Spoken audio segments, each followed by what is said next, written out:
In 1932, an Iowa farm wife could feed 9 kids through a brutal winter without setting foot in a single store. No Walmart, no deep freezer, no refrigerator at all, just a dirt floor cellar, a smokehouse out back, and knowledge that's been almost completely lost. Today, agricultural researchers are studying what these farmers did and finding their methods preserved more nutrients than your modern freezer. Number 11 on this list was quietly abandoned by the USDA in the 1970s, but it kept eggs fresh for 9 months without electricity. Number 3, modern preppers spend thousands trying to recreate it. Before supermarkets, American farm families ran a complete food system on knowledge, not technology.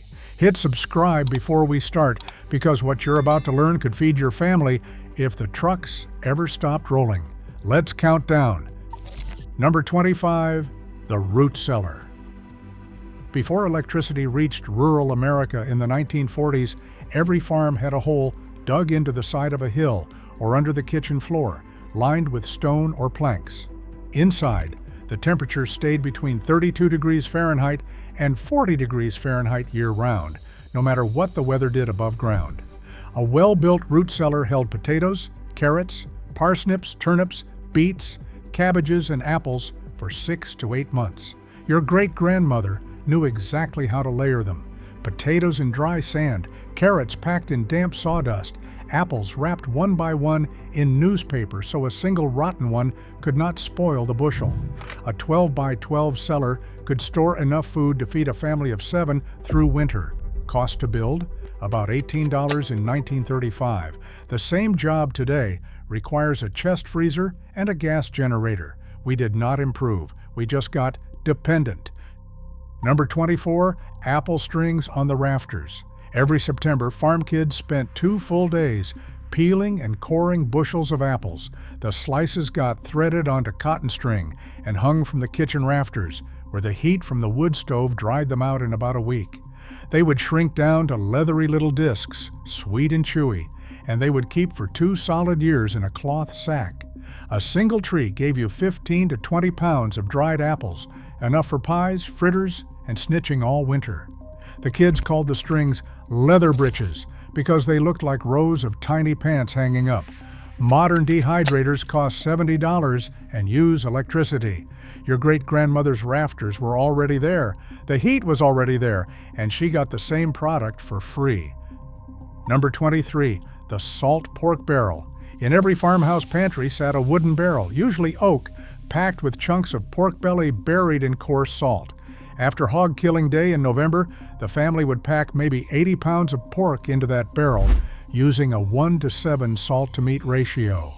The salt drew out the moisture and killed every bacterium that could spoil it. That meat would feed the family clear through July without refrigeration. To use it, you would carve off a hunk and soak it overnight in fresh water to pull out the salt. Then it went into beans, into greens, into cornbread fat, into everything. A 30-gallon oak barrel cost about $4 in 1925 and lasted 3 generations. Walmart's pack of bacon was refrigerated, processed, and gone in 3 days. Number 22, the family sourdough starter. Out on the prairie, store-bought yeast was a luxury most farm wives never paid for. Instead, they kept a clay crock of sourdough starter alive on the kitchen shelf, feeding it flour and water every day, like a pet. Some of these starters got passed from mother to daughter for over 100 years. The Oregon Trail pioneers hauled their starters in jars wrapped against their bodies to keep them from freezing, because they were so precious. A teaspoon of starter could leaven 6 loaves of bread, a dozen pancakes, even a coffee cake. The wild yeast in that crock created flavor no commercial yeast can match. When your great-grandmother died in 1968, her daughter probably threw out the crock, not knowing what she had. We've been buying yeast packets ever since. Number 21, rendering lard. After hog killing day, every scrap of pork fat was cut into cubes and slowly melted down in a big iron kettle over an open fire. The clear golden fat was strained and poured into stoneware crocks, where it solidified into snow-white lard that kept for a full year in a cool pantry. A 200-pound hog yielded about 30 pounds of lard. That fat went into everything: pie crust that flaked like nothing else on earth, biscuits, fried chicken, soap, and even waterproofing for boots. Then, in 1911, Procter & Gamble launched Crisco and spent millions convincing American housewives that lard was unhealthy and old-fashioned. Modern research now shows pure lard contains more monounsaturated fat than butter and less saturated fat than coconut oil. Your great-grandmother's pie crust was the gold standard. We've been chasing it for 100 years. Number 20, the sauerkraut crock. First pattern break. Here is where the science gets interesting. Every German-American farm family kept a 5-gallon stoneware crock for fermenting cabbage. Your great-grandmother would shred a head of cabbage, mix it with 2 tablespoons of salt, pack it into the crock, and weigh it down with a clean stone. Within 3 weeks, naturally occurring lactobacillus bacteria turned that cabbage into sauerkraut that kept for 12 months in a cool cellar. Here is what food scientists later confirmed. Properly fermented sauerkraut contains more probiotic bacteria per spoonful than a $40 bottle of probiotic supplements. The fermentation process also boosts vitamin C levels above what is in fresh cabbage. That is why German immigrants survived prairie winters without scurvy. Modern store-bought sauerkraut is pasteurized, which means all those beneficial bacteria are dead before it hits the shelf. We're paying premium prices for inferior products. Number 19, the spring house. Long before refrigeration, every farm built near running water had a small stone building over a cold spring. The water flowed through troughs cut into the floor, keeping the temperature inside at a constant 50 degrees Fahrenheit year-round. Crocks of milk, butter, eggs, and cream sat partially submerged in that frigid water, kept fresh for up to 2 weeks. The spring house also held meat awaiting smoking, cheese in its rind, and watermelons cooled for Sunday supper. It cost about $30 to build in 1920 and required no electricity, no maintenance, and no replacement parts. Pennsylvania Dutch farms in Lancaster County had spring houses that ran continuously for 200 years. The modern equivalent is a refrigerator that costs $1,200, dies in 8 years, and stops working the moment the power goes out. Your great-grandfather's spring house did not even know what electricity was. Number 18, the mason jar revolution. John Mason patented his screw-top jar in 1858, and within 50 years, it transformed American farming. By 1920, the average farm wife was canning 600 to 800 jars of food every summer: tomatoes, green beans, peaches, jams, pickles, even meat. A single basement shelf held enough food to feed a family for 6 months. The technique was simple: pack the jar, seal the lid, boil the whole thing in a water bath for 30 minutes, and the vacuum seal would last 2 years. A dozen quart jars cost about 90 cents in 1925, and they were reused every season for decades. Some mason jars in use today are over 100 years old. Only about 1 in 5 American households still cans food at home. We trust corporate canneries with our food now. Our great-grandmothers trusted themselves. Number 17, the copper kettle apple butter. Every October, families gathered in someone's yard around a 30-gallon copper kettle suspended over a wood fire. They would dump in 10 bushels of apples, gallons of cider, and 50 pounds of sugar, then take turns stirring with a wooden paddle for 12 straight hours. Children stirred for 20 minutes, then ran off to play.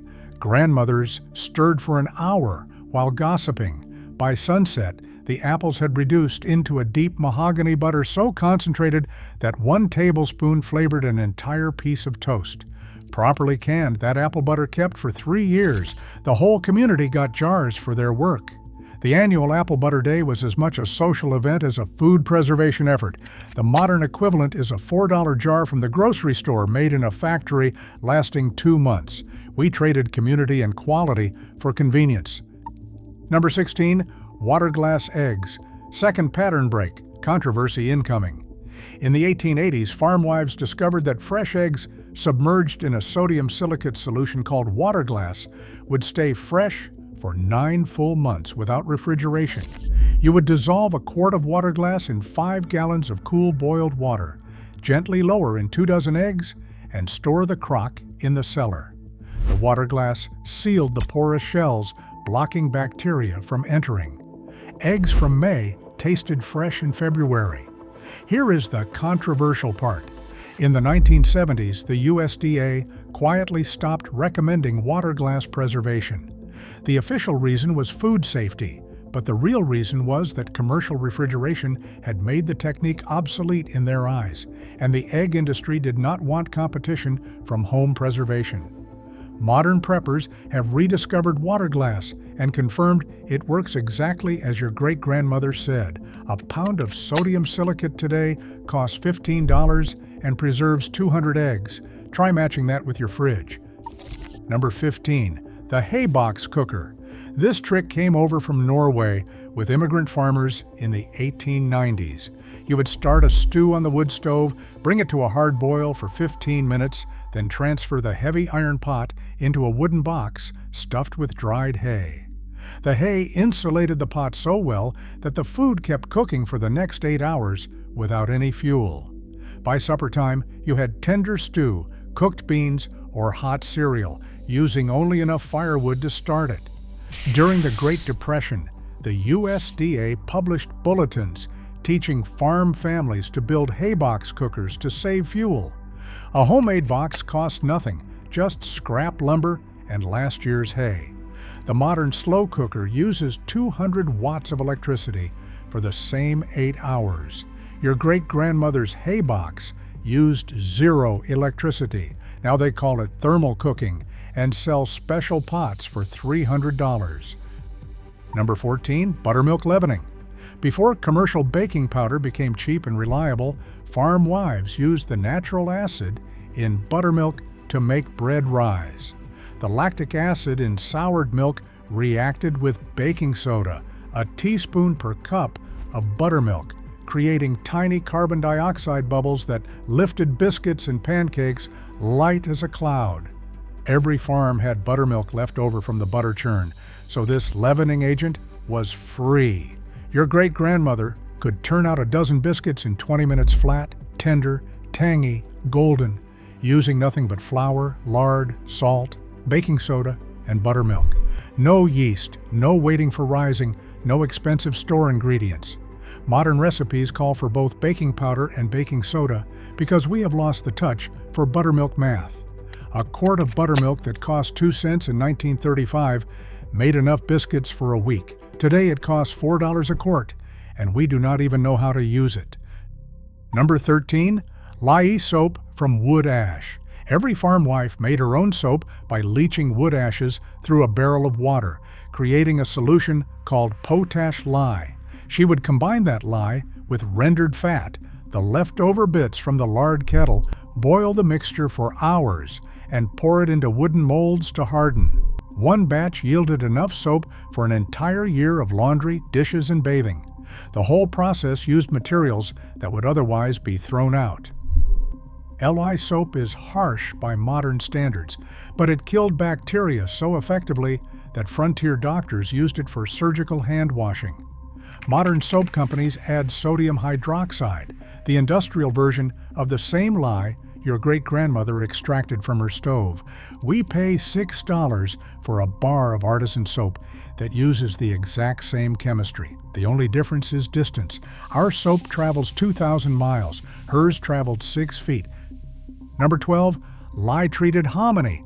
Native Americans taught early settlers this trick, and it saved thousands of lives. Whole field corn, too tough to eat, was soaked in a lye solution made from wood ashes for 12 hours. The lye broke down the corn's tough outer hull, and here's the genius part, released a vitamin called niacin that is otherwise locked inside corn. European settlers who skipped this step often developed pellagra, a deadly niacin deficiency disease. The treated corn became hominy, which was dried and ground into grits or eaten whole in stews. By 1940, the USDA finally figured out what indigenous peoples had known for 4,000 years and started requiring niacin enrichment in commercial cornmeal. Your great-grandmother's hominy crock made enrichment unnecessary. She didn't know the chemistry, but she knew the corn had to soak in lye water, and that knowledge alone kept her family healthy. Number 11. Jerked meat in tallow. Long before vacuum-sealed beef jerky cost $7 a bag at gas stations, farmers preserved meat by cutting it into thin strips and air-drying it in a smokehouse for 3 to 4 days. The strips got so dry they snapped like wood. Then your great-grandmother would melt down beef tallow, pour it over the jerky in a stoneware crock, and seal it. The fat created an airtight barrier. That meat kept for 2 years in a cool pantry, and a single ounce contained as much protein as a steak. Cowboys carried it on cattle drives. Soldiers ate it in the trenches. Farm kids snacked on it walking to school. The technique is identical to Native American pemmican, which fueled trappers across the Rocky Mountains. Modern jerky is loaded with nitrites and sugar. Your great-grandmother's was just meat and fat, and it lasted 4 times as long. Number 10. Three Sisters planting. The Iroquois taught colonial farmers this trick in the 1600s, and it dominated American agriculture for 250 years. You would plant corn, beans, and squash together in the same mound.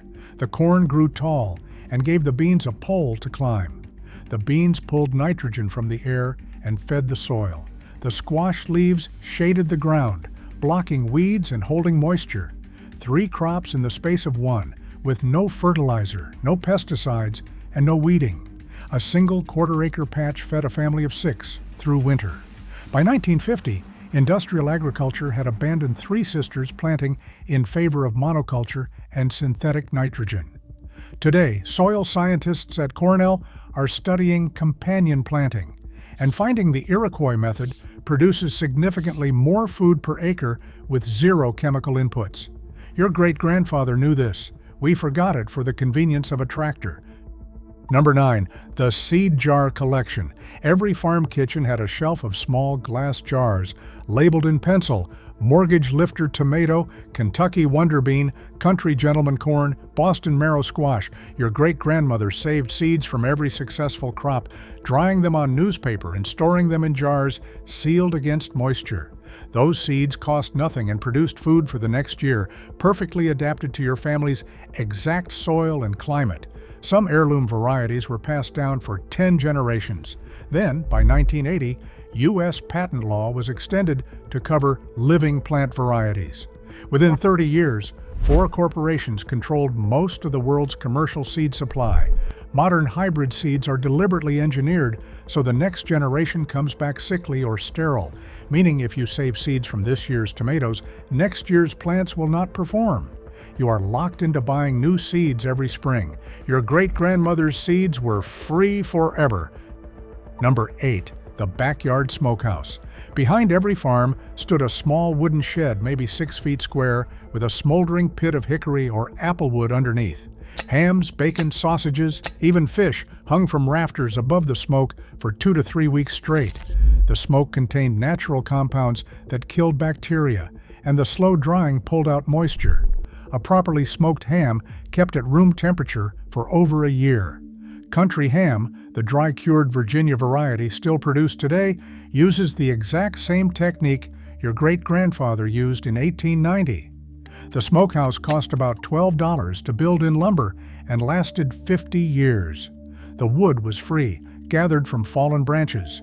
The flavor was unmatched. Today, smoked supermarket ham is injected with liquid smoke flavoring and brined in chemicals. You've probably never tasted real smokehouse ham. It would ruin grocery store bacon for you forever. Number 7. The perpetual stock pot. This is the 3rd pattern break, and this one is controversial. On the back of every wood stove sat a heavy iron pot that was never empty. After every meal, your great-grandmother tossed in chicken bones, beef bones, vegetable peels, onion skins, and a handful of herbs. The pot simmered constantly for days at a time. Whenever soup or stew was needed, she would ladle out broth and refill the pot with fresh water and scraps. Modern food safety officials are horrified by this. They insist food left out at room temperature breeds bacteria. But here is the thing. A pot held above 140 degrees Fahrenheit kills every pathogen that exists. The constant simmer was a continuous sterilization process. Studies on traditional cuisine confirm bone broth from long-simmered stock contains far more collagen, glucosamine, and minerals than any commercial broth. The bone broth craze you see in expensive coffee shops, your great-grandmother invented it. She just called it soup. Number 6. The pickling crock. Beside the sauerkraut crock sat another stoneware vessel filled with vinegar brine, holding a constantly rotating supply of vegetables. Cucumbers, green tomatoes, beets, onions, carrots, even watermelon rinds were dropped into pickle. The vinegar's acidity prevented spoilage, and spices like dill, mustard seed, peppercorn, and garlic added flavor. A 5-gallon crock could pickle 30 pounds of vegetables, and they could last 6 months. The brine was reused multiple times before being thrown out.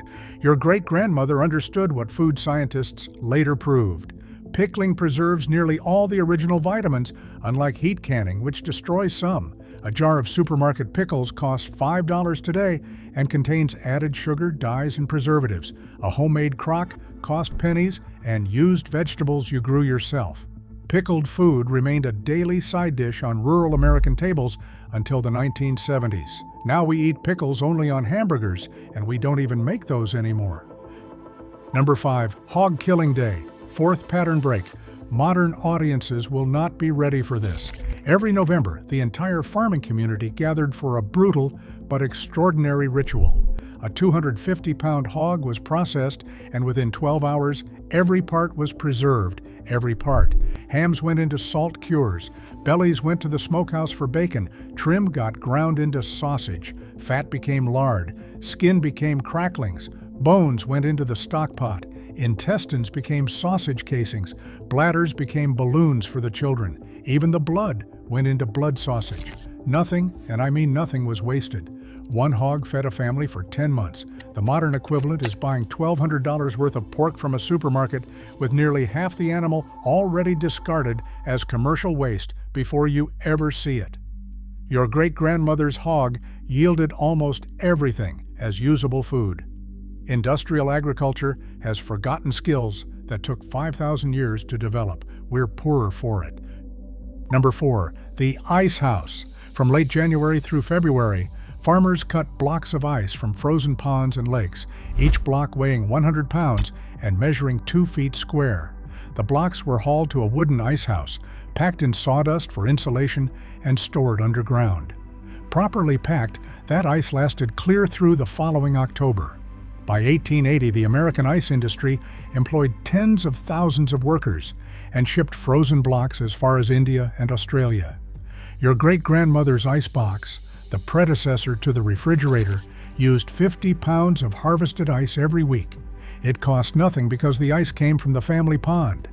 When mechanical refrigeration replaced ice harvesting in the 1930s, electric utilities became permanent monthly bills for every American household.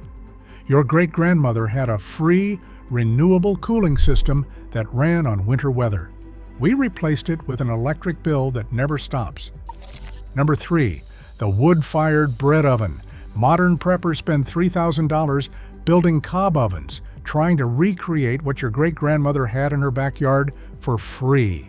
A simple beehive oven made of fieldstone and clay took 3 days to build and lasted 80 years.